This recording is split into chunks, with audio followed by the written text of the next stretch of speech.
So our final speaker tonight is Yvonne Gallagher from the National Audit Office. Thank you. My background is it's really interesting for me to hear other people's different take on data. My background really, a career 25 years in data, technology, business change, and what I have been doing in the last 5 years at the NAO is looking across government in terms of what they're trying to do around digital transformation, how they're using new tools, how are they trying to modernise. So what we have recently done, and what I was just going to talk to you about tonight, is we've just completed a study on government data. And I think the issue with this is that we've called it the challenges of using data across government. But it's intended to be a supportive piece for those dealing with data in government, and people are often quite amazed at this. Don't expect the NAO to be doing supportive pieces of work, but we actually do that quite often. And one of the things that we found is that there's a lot of talk now about that somehow departments and government and public sector are failing to really get the benefits out of its data. So, in other words, it could do more on open data, more on data sharing, better services. But the benefits of these things are talked about as if they're there for the taking. But actually, there's a big issue with the existing data and the current provenance of government data. None of those things are easy to do, and there are a lot of blockers and constraints which are both not understood and ignored, and that's one of the things that our report has focused on. We looked at the scope of looking at data across government, obviously is huge, and what we didn't want to look at performance management data and MI or data for policy. We wanted to focus on the view from the citizen point of view. So this is operational citizen data in government and how it is, what it does to support services. We scoped the work by really looking at what we thought were three things across government that are not necessarily doing all the right things to help with this agenda. So that is, we looked at strategy and leadership, the data systems and processes themselves, and the culture and the environment. And what we found is some really good things have been done. We were very interested to find that historically some great strategies and work on data and setting out the hurdles to overcome from 1999 onwards are all still valid now. They could be written today. And of course, that begs the question, none of these things have happened. So strategies from 99, none of those things. So 20 years on, things are still the same with regards to data in government. In these, we found things like local data sharing, big focus on sharing data. But these are all like small initiatives that people are trying to do in departments where priorities are allowed and funding is available. So basically, what's the problem? And I think the problem has to start with the fact that government is a legacy environment. It has a lot of the data was captured 20 and 30 years ago. It's often out of date, inaccurate, inconsistent, which leads to poor quality data that lacks integrity. And quite often this data then is stored in systems that are really hard to change, legacy systems that have been around for years. And so the data then isn't like data in new retail services where customers make sure they update their change address for delivery purposes and routinely keep their payments up to date. A lot of this government citizens don't really contact government or have a need to on any kind of frequent basis. So there's a lot of talk about new technology and technology sweeping in to solve problems. But with data like this, if you, for instance, layer AI on top of this data, what conclusions are you likely to draw? So really, we found then that the operations systems require armies of people and convoluted processes to deal with data. And all of this has become normalized. So you can look at customer services centres and they sit there with a couple of screens trying to answer single queries from customers. And we have looked at departments, they have big data scientist teams, and they have quoted to us statistics like 80% of their data scientists spend their time mashing the data around, so trying to get it to join it up, to try and check its accuracy before they can layer on any of the tools. So the data sharing that everybody would like to see more of, often this takes months for departments to create MOUs where they're going to share with another department. And also they're worried about sharing raw data because quite often they need these people and processes to adjust the data because they know that system, something has come out of it which says it has 100 widgets, but actually they know from experience that that always means 100 minus 20. So giving raw data out for stats purposes or even open data isn't just a straightforward issue. So as you can see in this picture as well, there's multiple responsibilities right across government for people trying to or charged with having some kind of accountability for data, but there isn't really any single cross-government lead on this. And finally, one of the things, there are no agreed cross-government standards. So there are many types of different standards, but even basic customer data standards don't exist. So I'm going to skip that one. And on this one, this is really, this is just illustrative. So in the systems across government, citizens' names can be held differently, even within the same departments, and often with out-of-date addresses. But this table illustrates that just some of even the different department identifiers that exist. So none of this makes data sharing easy. So finally, we have specific recommendations in our report when it comes out on the 21st of June, but a few areas to focus on. It's really about identifying what are these problems that need to be solved and are really important to fix with the data in government. And this should not be about a technology solution looking at a problem. This is about what is the problems. What's the biggest priorities for government in addressing this and where to start? And the culture must change to recognise the need to do something about the underlying data, and then it needs the skills and capability to figure out what to do. Thank you very much, Yvonne.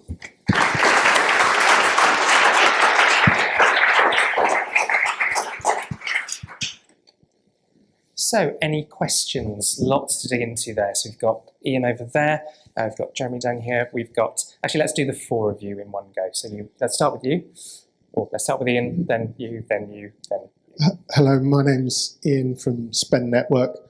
We work a lot with procurement data, and one of the biggest challenges we have is that the data isn't provided by a single entity, and so we get really poor quality data from some people and okay data from others. And it struck me that one of the biggest challenges is leadership around data quality, but also, I mean, we don't even have a register of entities for public bodies. We don't have a register for public bodies, and that kind of leadership really is lacking. I wondered what you thought about that and whether you're making any recommendations about that. Thank you. Joe Baker from Convivio. I wonder whether the problems you've highlighted here are shared in the devolved administrations who, to a degree, are creating their government from scratch, whether this is something just for the UK national government. Thank you. And if we come to the front here, and then we'll come. James Hutchings, Department for Transport. I was just wondering whether you did any comparison to private sector, in that if you say 80% of data scientists' time is cleaning the data, that is everywhere in the world. That's not a public sector specific issue. Thank you.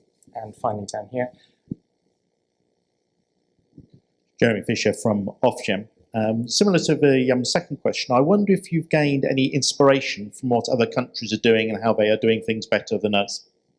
Fantastic. We'll try to get one more round in, so we'll take a question from the door and we'll start the next round. And then do think if you want to ask any more questions. Again, the gender balance of questions has been terrible tonight. So have a think while you're listening to Yvonne. Right, so just to go to the procurement data question. So yeah, totally recognise the problem that you talk about, which is no single entity, nothing is drawing that together, and there is no leadership there. So certainly in our report, when it comes out, we talk about this lack of leadership. And it goes back to the point that I was making earlier. There are a lot of things to do that need fixing as enablers to so much more efficiency in government. And I think that's one of the areas. We don't focus hugely on procurement, but I certainly recognise the problem. The devolved administration, starting from scratch.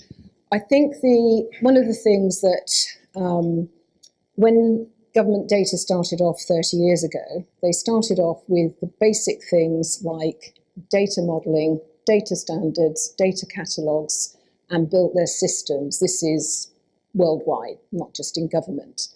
But we've lost the ability to do all of that because legacy systems haven't really been touched over the last 30 years. They've been changed. So it's all about changing, tweaking, but pretty much staying with the existing systems that are there. So I think any opportunities to start from scratch where you haven't got the legacy data is absolutely an opportunity to do it properly from scratch, rather than you are starting with legacy data and you have to then do it properly, because there's a whole migration issue from you've got legacy, how are you running your legacy and how are you starting something new? So in theory, it's easier, much easier, but in reality, that needs to be done properly. The third question, the private sector, 80% of data cleaning. I think there's, in the private sector, there's a lot of parallels with financial services. They really started off their big services at the same time in government 20 or 30 years ago, big mainframes, big personal data and financial processing. So I think there's something about the type of cleanup that has to be done in old legacy systems with a lot of personal data. So for instance, if you are clearing up or you're trying to do something with personal data that you're trying to spot a trend, then your cleanup is kind of limited. You don't have to get it 100% correct. If you are trying to join up data from with a patient data, you've got data from a GP, a hospital, a local authority and whatever, you can't have half a patient's data mixed in with somebody else. So the extent of that 80% of data cleanup really varies according to what it is you're trying to do. And then, have we looked at other countries? I think to some extent, whenever other countries are talked about, it's always about Estonia.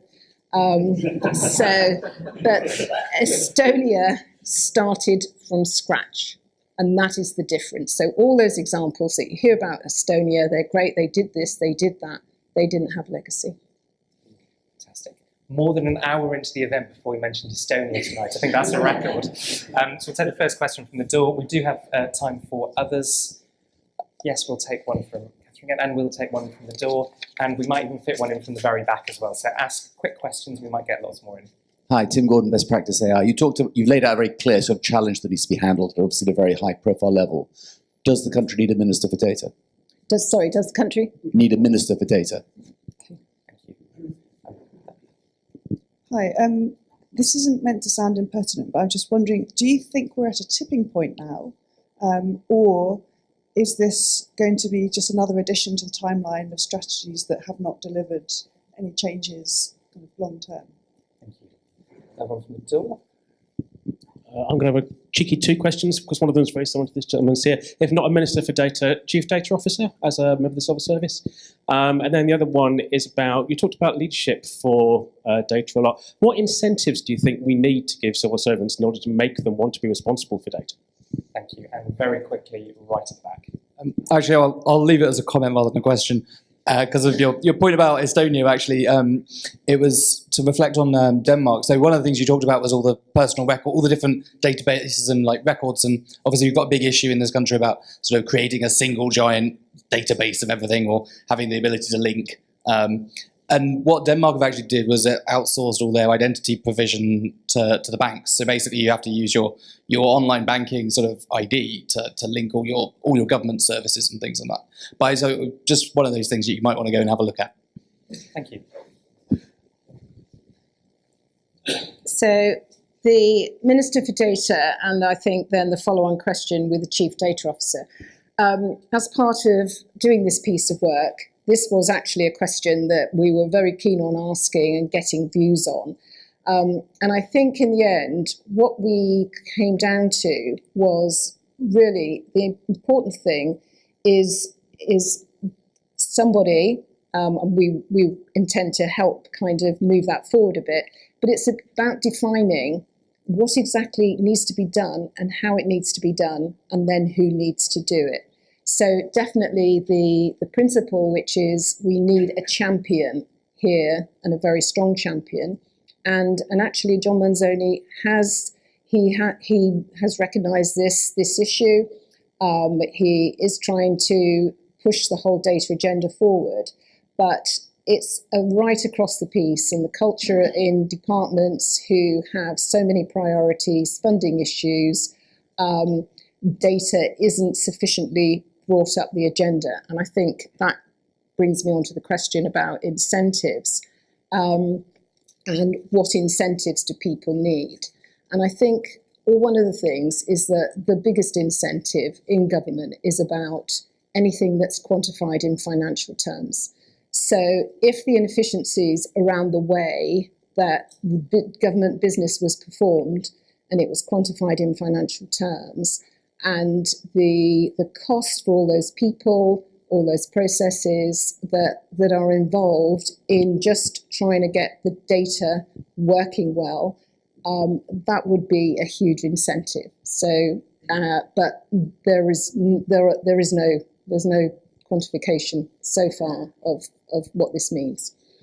And then the tipping point, I think what we aren't actually saying, this is a new strategy. It's definitely not a new strategy, and we're saying no more strategies. It's about practical plans to start tackling this. You know, if we'd started even slowly 20 years ago with the first strategy of addressing some of the issues, we'd be in a really good place now. So it's kind of, could we just start? This is it's an elephant that needs to be bitten off in chunks. So we just need to start with those first bites. And I think the whole thing about data, I think it's really interesting. And I think my point about tools, so there's a lot of focus. And the other thing that we came across is there's no appetite to fix all of this. It's really hard, but tools, analytics, robotics, AI, they take the imagination. And certainly, you know, my point earlier about if you are laying AI over this data in government, what conclusions do you draw from it? So, and I think that's a key point about new technology on the state of the data. And then I think the point about Denmark and IDs, I think that's absolutely right. There's lots of way of addressing IDs. I think that DCMS now are starting to have another look at that.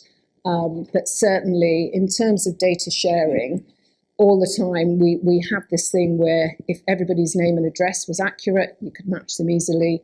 If identifiers were accurate, that could help. But otherwise, at the moment, we still haven't moved forward with that. Thank you very much, Yvonne.